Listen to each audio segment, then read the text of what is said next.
Hello my lovely students, this is Mansi. Welcome back to the channel. So now we are on the fifth part of chapter number 11. Let's get to the video, but before that, if you haven't subscribed the channel yet, please make sure to subscribe the channel. So let's get to the video. Now coming to page number 107. Look at the moon tonight and draw what it looks like. Look and draw again after 1 week and then after 15 days. तो देखो यार ये simple सी activity है, मजा आएगा आपको करने में।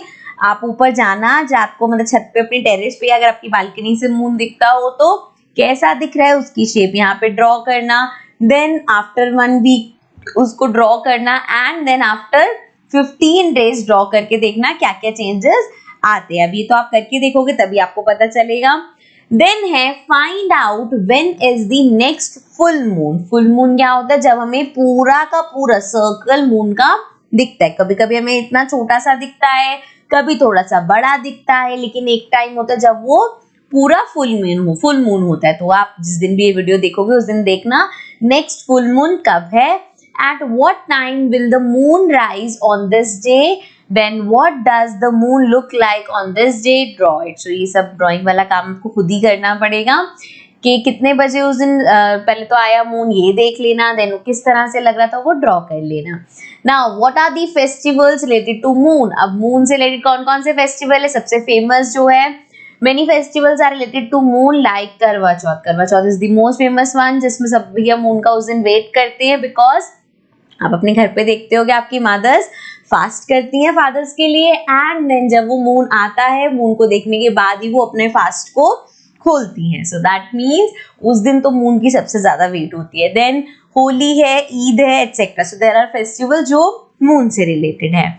नेक्स्ट आगे हमसे पूछा है at night look at the sky carefully for 5 minutes. 5 minutes के लिए स्काई को केयरफुली देखना है।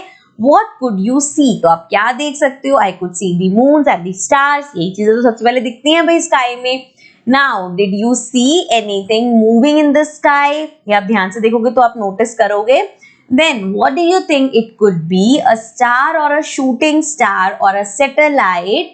Satellites are used for TV, telephones and for weather reports। तो पहली चीज तो ये पता होती है, स्काई में सैटेलाइट्स होती हैं जो वेदर फोरकास्टिंग के लिए यूज होती हैं, टीवी कनेक्शंस के लिए, टेलीफोन्स के लिए, जीपीएस वगैरह के लिए। सो इन सब चीजों के लिए स्काई में हमारे पास सैटेलाइट्स होती है। सो अब वो बोलता है कि आपको कुछ मूविंग दिखा, अगर आप ध्यान से देखोगे तो आपको हो सकता है ये चीज भी आप देख पाओ। So yes, I saw something moving in the sky. The thing which appear to cross the sky quickly is a shooting star. Shooting star क्या होता है? एकदम से कोई, जिसको आप नॉर्मली हिंदी में हम तारा टूटना भी बोलते हैं, जब एकदम से कोई स्टार होता है जो फटाक से 1 सेकंड में गायब हो जाता है। So that is a shooting star. Now the satellites look like a moving tiny dot which appears to move very slowly. अब जो सैटेलाइट्स होती हैं वो ऐसा लगता है स्टार की तरह, बिल्कुल आपको डॉट की तरह दिखेगा, लेकिन वो मूव करता रहेगा। स्टार्स ट्विंकल करते हैं लेकिन सैटेलाइट मूव करती रहेगी, बहुत स्लोली, धीरे धीरे वो मूव करती रहेगी। That is a satellite। Now look at the table and tell, given below are the times at which the moon rises and sets in Delhi on the given days। So 2007 का data है ये। 28 अक्टूबर को 1916, मतलब 19 का मतलब क्या हुआ? देखो 12 बजे के बाद हम तो दोपहर के 1, 2, 3 बजा देते हैं, बट एक्चुअल में 24 आवर फॉर्मेट के हिसाब से 12 के बाद 13, 14, 15, 16, 17, 18, 19। सो 19 मतलब 5, 6, 7 शाम के 7:16 पे। Then time of moon set कब हुआ? 8:50 पे। देन 20, सारे ऐसे अलग अलग टाइमिंग दे रखे हैं। So on 28 October the moon came out eight, अब 28 अक्टूबर पे देखो, अभी हमने बात करी ना 19 मतलब 7, तो 7:16 पे, तो डैश मिनट्स पास डैश ओ क्लॉक, तो 7:16, that mean 16 minute pass 7 o'clock। ठीक है जी। Similarly on 29 October the moon came out at dash minute past dash o'clock. अब 29 का देख लेते हैं। 2017, 19 अगर हमारा 7 बजे है तो 20 कितना हुआ? 8 बजे। सो मतलब 8:17 पर मून आए, तो 17 मिनट पास 8 o'clock। ठीक है जी। सो ये था हमारा पेज नंबर 107। अभी नेक्स्ट पेज पे भी इस रिलेटेड कुछ क्वेश्चंस है। सो अब आते हैं अपने नेक्स्ट पेज पे। So now coming to page number 108. सो ऊपर है हमारे पास अगेन लास्ट पेज पे जो हमने टेबल किया था उससे रिलेटेड अभी क्वेश्चंस और भी हैं. So on 29 October there was a difference of dash hours and dash minutes. अब देखो जरा 29 को 28 को कब आया 7:16 पे. ठीक है, यही लिख लेती हूँ मैं 7:16 पे. और नेक्स्ट डे पे कब आया 2017 मतलब 8:17 पे. पहले तो पूरा 1 आवर का गैप आया है कि इस दिन तो 7 बजे के बाद ही आ गया था, यहाँ पे 8 बजे के बाद, तो पूरा 1 आवर का गैप आया है. अब यहाँ पे 7:16 पे आ गया था, यहाँ 8:17 मतलब देखो 7:16 से 8:16 तक 1 आवर होता, मतलब यहाँ पे +1 मिनट एक्स्ट्रा भी है. सो कितने मिनट्स, कितने आवर्स और कितने मिनट्स का डिफरेंट है 1 आवर एंड 1 मिनट का डिफरेंस है. सो पूरा पढ़ लेते हैं. In the time of the moon rise as compare to 20 October. ठीक है, तो हमने वो कंपेयर कर लिया. Now if you saw the moon rising at 7 PM today, would you see it at the same time tomorrow?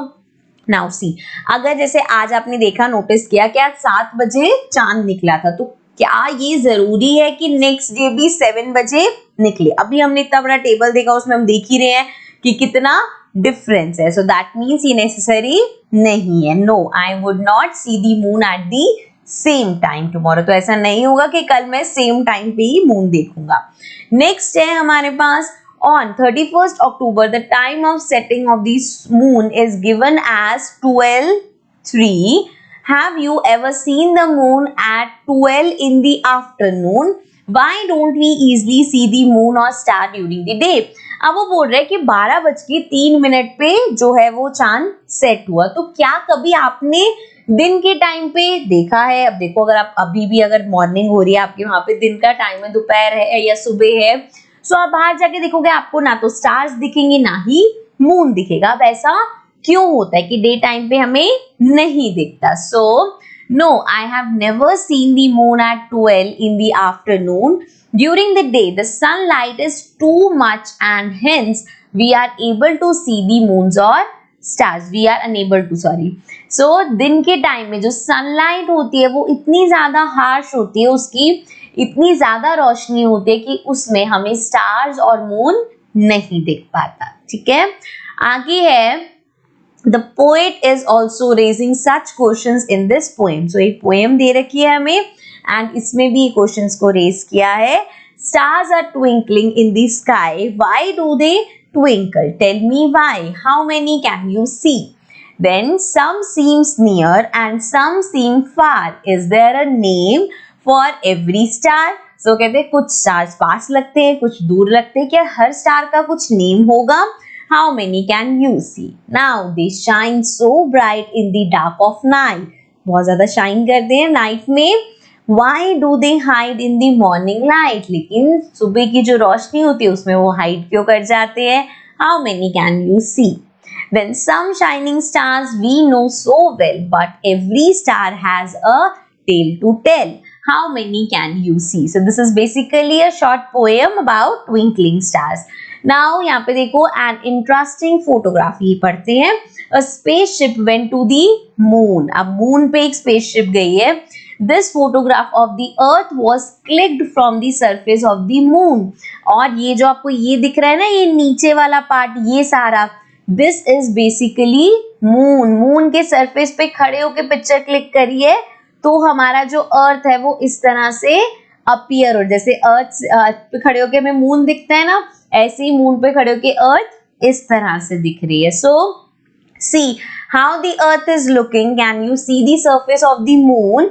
Do you have some questions after looking at this picture? Write down those questions and discuss them in the class. तो देखो अर्थ का जो अर्थ है वो कैसी लग रही है, मून का सरफेस कैसा है. तो क्या आपके दिमाग में कुछ क्वेश्चंस आते हैं? अब जैसे कि बहुत सारे क्वेश्चंस आ सकते हैं आपके दिमाग में, वैसे तो अपने पर्सनल आपके होंगे क्वेश्चंस, बट यहाँ पे कि इसका जो सरफेस है वो इतना रफ कैसे अपीयर हो रहा है, एक्चुअली क्या सरफेस ऐसा होता है, एंड अर्थ ये जो है ये पूरी क्यों नहीं दिखे. तो बहुत सारे क्वेश्चंस हो सकते हैं जो आप आपस में अपने फ्रेंड्स के साथ डिस्कस कर सकते हो. So this was our page number 108. अभी हम आएंगे अपने नेक्स्ट पेज पे, which is the last page. So let's get to the next page. So guys, this was the end of part number 5. अब इसके आगे के जो भी पेजेस बचे हैं, we'll continue that in the next video, जिसका लिंक आपको नीचे डिस्क्रिप्शन में मिल जाएगा. Bye bye for now.